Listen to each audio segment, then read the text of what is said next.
दो तरफ से वार हो रहा है। जोनाथन वो आखिरी प्लेयर बचे हैं, उनको पता है कि इंटरनेशनल जाना कितना जरूरी, ग्लोबल चैंपियनशिप का सवाल यहाँ पे, और अपने आप को इस मैच में नंबर 1 लाने की कोशिश वो अभी भी करते हुए। बट रेटन एचपी ज्यादा बची नहीं थी, बट जोनाथन वो नेट्स अभी भी उनके पास है, वो बैक टू बैक नेट्स अपना कार्य कर सकते हैं और वो नेट कर भी सकता है। डैमेज बहुत दिया इस पावर टाउन एडवांटेज, बट एडमिनो उन्होंने मिस्टीरियस 4 के साथ एक फाइट की शुरुआत करी है, उधर पंक ने एफएस के साथ फाइट की शुरुआत करी है।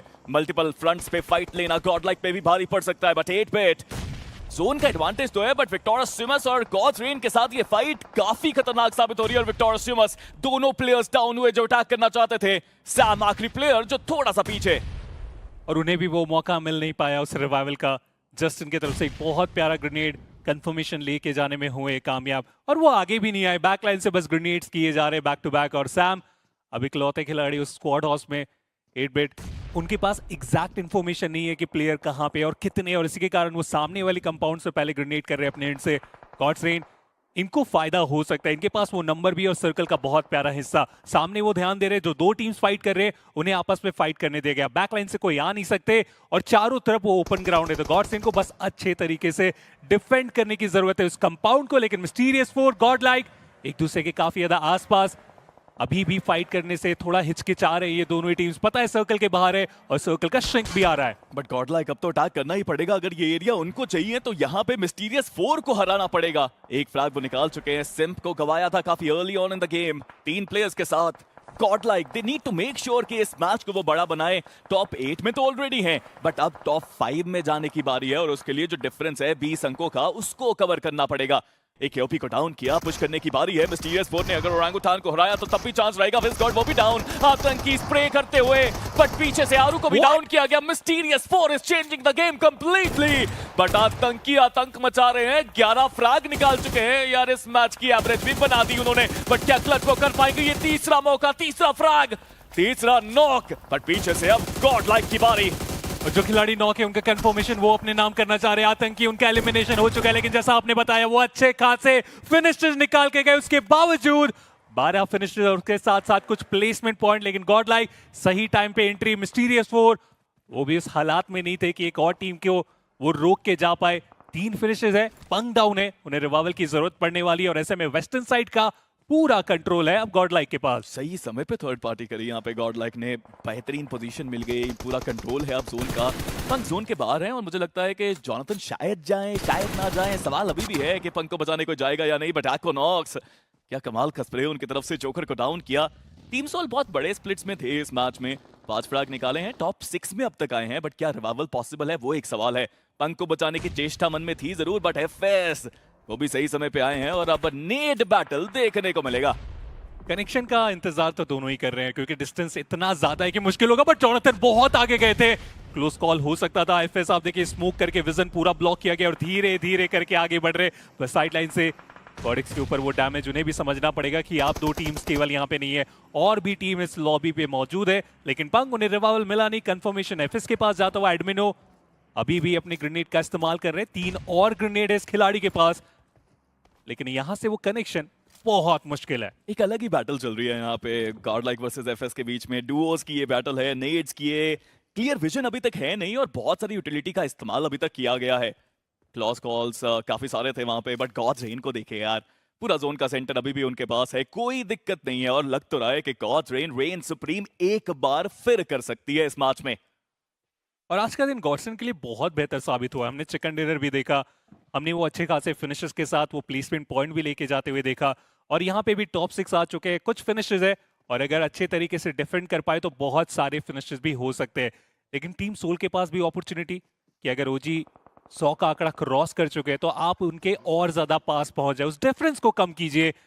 लेकिन उसके लिए उन एजेस से आगे आने की जरूरत पड़ेगी। सर्कल का अगला शिफ्ट लेने के लिए पूरे तरीके से तैयार क्या, एक बार फिर से गॉडसन के ऊपर ये सर्कल जाने वाला है, क्योंकि अगर एक बार फिर से रहा सर्कल उनके पास, चिकन डिनर की पॉसिबिलिटी बढ़ जाएगी। और जी हां, हार्ड कवर के साथ सर्कल मिलता हुआ गॉडसन को। गॉड्स रेन के पास सर्कल का एडवांटेज है, बट गॉडलाइक और सोल वो भी इस मैच में काफी सारे पॉइंट्स अभी भी निकाल सकते हैं। बट एफएस अब उनको जोन के अंदर एंट्री करनी पड़ेगी और स्मोक स्क्रीन्स बिछा दी गई हैं। क्या वो सीधा रश करेंगे ये गॉडलाइक के ऊपर, ये एक बड़ा सवाल है। और वैसे देखा जाए तो कोई और चारा भी मुझे लगता नहीं उनके पास है। पहले नॉक क्या तलाश अभी भी यहाँ पे चलती हुई। लिवाई हाथ में एक नेड है, मन में एक सपना कि ये नॉक निकाल के रश करें और जोन हो उनका अपना, बट अभी तक ऐसा कुछ हुआ नहीं है। मोलोटॉप भी सामने आई है, गाड़ियां हैं उनके पास। लगता है जब आखिरी कुछ सेकंड्स बचेंगे, जब जोन आ रहा होगा, तब रश किया जाएगा। और इस समय गॉडलाइक के पास एक अपॉर्चुनिटी की गेट की काफी बेहतर तरीके से करके जाए, लेकिन सरप्राइजेस तो रहने वाले हैं। टाइमिंग जिस तरीके से यहाँ पे वो मैच करना, क्या वो फायदेमंद होगा? व्हीकल लेके यहाँ पे इस्लामिन किया भी जा चुका है, कनेक्शन की डिमांड थी। गॉडेक्स उन्हें रनिंग व्हीकल से गिराया गया एडमिनो की तरफ से। इकलौता खिलाड़ी एफएस की तरफ से, सामने से भी वो शॉट्स आ रहे तो ज्यादा राइट भी नहीं हो सकते, लेफ्ट वो जा नहीं सकते, सामने जाएंगे तो एलिमिनेशन होगा। और एलिमिनेशन हुआ एफएस का। 2 फिनिशर्स यहां से भी मिलेंगे गॉडलाइक को। और सबसे अच्छी बात, सर्कल का पूरा कंट्रोल है अब वेस्टर्न साइड का। पूरा वेस्टर्न साइड और नॉर्दर्न साइड अभी भी यहाँ पे खाली है। ईस्टर्न साइड पे टीम सोल है, सदर्न साइड पे अब मुझे लगता है कि 8-बिट फंस चुकी है, क्योंकि उनको वो सड़क पार करके जोन के अंदर जाना है, लेकिन वो भी एक फ्लैंक एंगल की तलाश में है। S power already road cross करके पहुंच चुके हैं, रिच का एडवांटेज अब उनके पास, बट जॉनथन 61 बुलेट्स के साथ ही इज रेडी। रीलोड किया, क्रेट्स बहुत सारी है, मुझे लगता है और भी लूट मिल जाएगी वहां से। 11 ग्रेनेड है जॉनथन के पास इस पॉइंट में। वो किस तरीके से इस्तेमाल करेंगे, कहां पे इस्तेमाल करेंगे, क्या उन्हें मौका भी मिलेगा?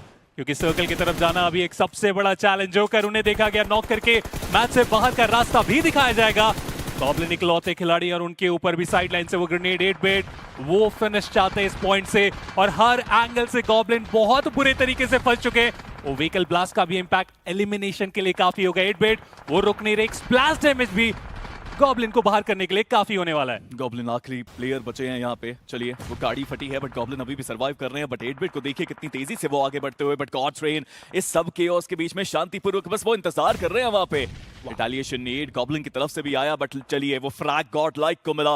हालांकि जो नया सर्कल बनाए, गॉडलाइक भी जोन के बाहर है, but eight bit, Gods Reign, Godlike, the top teams जो यहाँ पे लड़ते नजर आएंगी आपको इस फाइनल कुछ स्टेजेस में। 8-बिट तो बिल्कुल एच पे फंस चुके हैं यहाँ से। अच्छी खबर है कि सर्कल का पूरा एरिया है, कहीं जाने की जरूरत नहीं है। गॉडसेन उनके पास भी सर्कल का सदर्न कॉर्नर है, उनके कुछ खिलाड़ी बाहर है, उन्हें आगे आने की जरूरत पड़ेगी। उस वेयर हाउस की तरफ जाने का वो ट्राई करेंगे और उसमें कोई दिक्कत की बात नहीं। गॉडलाइक की आपने बात की कि सर्कल के बाहर थे एडमिनो, उन्हें एंट्री मिल चुकी है, जॉनथन उन्हें एंट्री मिल चुकी है, और वो एज का भी सपोर्ट है जहां पे वो सर्वाइवल का फैक्टर ऑन कर सकते हैं। ऐसे में बस करेंगे इंतजार कि सामने जो 2 टीम्स है वो आपस में फाइट करे और उसके बाद थर्ड पार्टी करने की कोशिश की जा सकती है। देखिए, कोशिशें सब कर रहे हैं, बट अभी भी जोन का एडवांटेज है। बट एडमिनो को देखिए, वो और बेहतर एडवांटेज और जोन के अंदर जाने की कोशिश कर रहे हैं। एक और रिच अब उनके पास, बट गॉड्स रेन 8-बिट, उन दोनों के टीम्स के पास वो नंबर्स गेम जरूर देखने को मिलता है। बट मीनो काफी समय से आउट ऑफ फॉर्म नजर आ रहे हैं खिलाड़ी, वापस फॉर्म में आ सकते हैं। एक क्लच की दरकार हमेशा मीनो के साथ रहती है। बट वहीं दूसरी तरफ 8-बिट, इनके पास 3 प्लेयर्स हैं। स्पावर वो भी एस्पायर कर रहे हैं कि वो भी फॉर्म में आए। सब करने वाले इंतजार, क्योंकि तीनों ही टीम्स सर्कल के अंदर आ चुके हैं जैसा आपने बताया। और 30 सेकंड में हमें अगला सर्कल, जो कि हमारा फाइनल स्टेज होगा, हम वहां पे जाने वाले हैं। और उसके बाद प्लेइंग एरिया जिनके पास ज्यादा होगा, उस मैच को वो बेहतर तरीके से अपने नाम कर सकते हैं। गॉडसेन पॉसिबिलिटी सबसे ज्यादा इस टीम के लिए 48% अगर आप देखें वो चांस गॉडसेन के साथ चल रहा है, क्योंकि नंबर से। और ऐसे में ये जल्दबाजी बिल्कुल भी नहीं करना चाहेंगे इस पॉइंट पे। देखिए, इवन दो 8-बिट के पास 27% चांस दिख रहा है, बट उनके पास वो जोन का सेंटर नहीं है। गॉडलाइक के पास वो सेंटर है। एडमिनो बिल्कुल डेड सेंटर में बैठे हैं इस जोन के।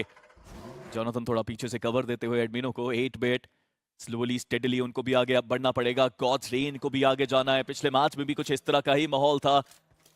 K9 ने शानदार एफर्ट वहां पे दिखाया, बट इस बार के गॉड्स रेन वो चिकन निकालेगी। एडमिनो 6 नेड उनके पास, लूट की कोई कमी नहीं। और जॉनथन के बारे में तो हमने पहले भी बात करी, 11 नेड्स हैं उनके पास, पूरा खेल पलट सकता है। Back to back Ned's and Jonathan एक बार फिर से वो नेड्स इनके हाथ में खतरनाक बनते हुए। लेकिन 8-बिट को आप देखिए, वो इंतजार कर रहे हैं, वो बिल्कुल भी जल्दबाजी नहीं कर रहे। उन्हें पता है कि सामने जो 2 टीम्स फाइट कर रहे हैं उन्हें फाइट करने देते हैं। जॉनथन क्लोज कॉल उनके लिए, स्प्लैश डैमेज बहुत ज्यादा। लेकिन 8-बिट इनकी भी बारी आ चुकी नहीं, उन्हें को मुश्किल में डाला गया। लेकिन साइड लाइन से रेडन, उन्होंने एडमिनो को गिराने में कामयाबी प्राप्त की। जॉनथन, हाँ उनके पास ग्रेनेड है, लेकिन क्या उनके पास इंफॉर्मेशन कि दोनों ही एंगल से उनके ऊपर फिलहाल अटैक होने वाला है। 2 तरफ से वार हो रहा है। जॉनथन वो आखिरी प्लेयर बचे हैं, उनको पता है कि इंटरनेशनल जाना कितना जरूरी, ग्लोबल चैंपियनशिप का सवाल यहाँ पे, और अपने आप को इस मैच में नंबर 1 लाने की कोशिश वो अभी भी करते हुए। बट रेटन एचपी ज्यादा बची नहीं थी, बट जॉनथन वो नेड्स अभी भी उनके पास है। वो बैक टू बैक नेड्स अपना कार्य कर सकते हैं, और वो नेड कर भी सकता है। डैमेज बहुत दिया इस पावर टाउन, ये क्लच गॉडलाइक को टॉप 2 में लेके आएगा। एक और शानदार Ned and here you go, the man with the golden arm Jonathan. 7 frags वो निकाल चुके हैं और अब अगला शिकार कॉचरेन की बारी। मैं तो सिम को देख रहा था, एक बार फिर से उसी तरीके का लुक कैमरा में देना। हाँ, वो इस गेम में नहीं है, लेकिन अपने प्लेयर को काफी अच्छे तरीके से वो सप्लाई इंफॉर्मेशन में देने की पूरी कोशिश में। रिवाइवल अगर ये एग्जीक्यूट हो गया स्पीरो, तो पॉसिबिलिटी बढ़ जाने वाली है गॉडलाइक के लिए। अभी भी वो ग्रेनेड से भूलिए ना, स्मोक करके विजन ब्लॉक करना चाह रहे हैं और वो ब्लॉक किया भी जाएगा, लेकिन नंबर्स गेम अभी भी कॉर्सरेन के पास बेहतर। जोनाथन के हाथ में नेड्स जब होते हैं ना, तो अपोनेंट्स बस जोन के अंदर पहुंचने के प्रे करते रहते हैं। अब देखिए तो सही कितनी तेजी से, बट कॉचरेन ने कितने सारे स्मोक बिछाए हैं। उनके पास वो गाड़ी का एडवांटेज भी है, रन ओवर करके इंफॉर्मेशन लेके बहुत कुछ बदला जा सकता है। बट एडमिनो उनको डाउन किया गया। Jonathan was there for the trade, but यहाँ पे 2 गॉड्स की लड़ाई में इस बार कॉचरेन सुप्रीम का बनते हुए, कॉचरेन एक और चिकन निकालते हुए, और कॉचरेन अब इस रेस में, ग्लोबल चैंपियनशिप की रेस में दूसरे पायदान तक पहुंचते हुए। काफी कमाल का वो कंट्रोल और जो इंतजार किया गया डेस्ट्रो एंड कंपनी की तरफ से, उसका फायदा विनर विनर चिकन डिनर निकालने में हुए कामयाब। रैंगल की हम बात कर रहे थे कि यहाँ पे उतने अच्छे नंबर्स नहीं आते। हाँ, फिनिशेस बहुत ज्यादा नहीं निकाले गए, 5 फिनिशेस निकाले गए, लेकिन चिकन डिनर वो इंपॉर्टेंट था और वो काफी अच्छे तरीके से निकालने में हुए कामयाब कॉर्सरेन।